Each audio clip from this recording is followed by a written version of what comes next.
Hello, it's Tabby Biddle, Wise Women's Leadership Coach and creatrix of the Goddess Leadership Program, which is soon to be unveiled. Can't wait to tell you more about that.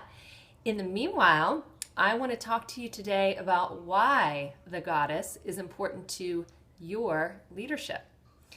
It has been brought to my attention by some colleagues and clients that might not be so obvious for everyone.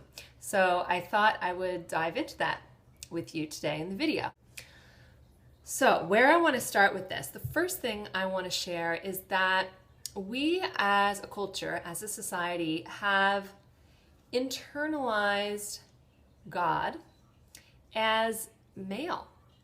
We've internalized him as male. All the imagery, all the language around God is male, whether we grew up religiously or not. I know for myself, I didn't grow up really with a strong religious background. However, I soaked it in very strongly that God is male. And so with God as male, he's kind of like the ultimate authority, right? The one that everyone looks to, aspires to, and so forth. And femaleness then becomes the underclass, and kind of worse than the underclass, actually, at least in the Judeo-Christian religions. Woman, is seen, because of her desirous nature, is seen as the one who created sin and evil in the world.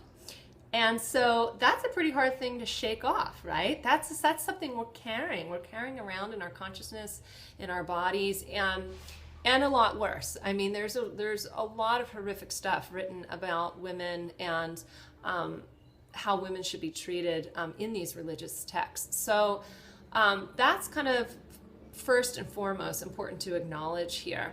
And so we have made these assumptions that really throughout history that man has always been in charge, that man is the ultimate authority, when it's simply not true. Goddess culture actually existed for at least a 25,000 year period pre-patriarchy, pre the male religions. And this is clearly evidenced by archaeologists and historians. So it's not like this is something in question. It's something that exists, that of course existed. The problem is that it's not really in public consciousness as much as it could be or should be.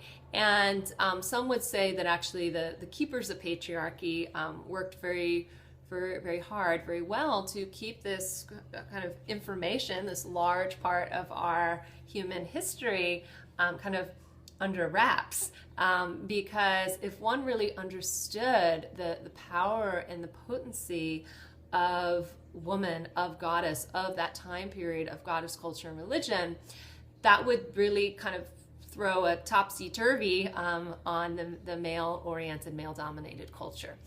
And so that's where we are today. We're at a point where we can call into question a lot of these assumptions that we have made about authority and leadership. And when a woman starts learning about the goddess, starts learning about her story, as opposed to his story, she starts to see the legitimacy of her own power.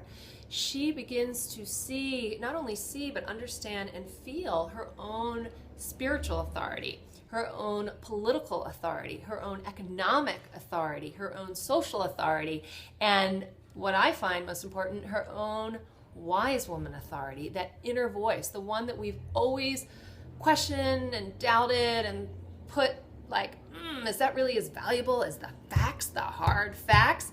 Well, yes, it is. Our intuitive wisdom, our intuitive knowing as a woman is like the most profound authority we have. And we can own that and claim that as we learn about the goddess.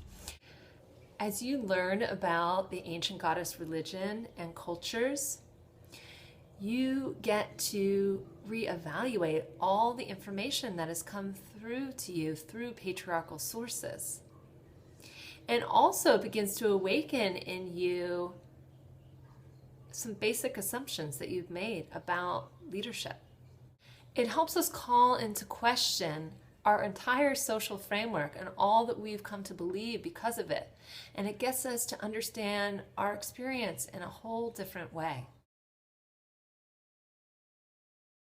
The goddess helps us heal the deep wound that is in so many of us as women, that we are unworthy. When we learn about her, when we can see her, feel her, understand her as us and we as her, we begin to heal that wound that we are unworthy. And that is the most significant thing for leadership, because while we may have so many ideas and we may have so much in our vision of what we want to create in the world and put forth in the world, if we are still carrying, whether it's conscious or unconscious, that wound that we are unworthy, it would be very hard for us to really step forward in our full potential, our full magnitude as feminine leaders. This is what the goddess has to do with your leadership. To learn more about the goddess, her story, and what she can do to support your leadership, hop on over to tabbybiddle.com/goddessleadership, where I will soon be unveiling the Goddess Leadership Program. Thank you so much for listening today. I cannot wait to share more with you. I'll see you again soon. Bye-bye.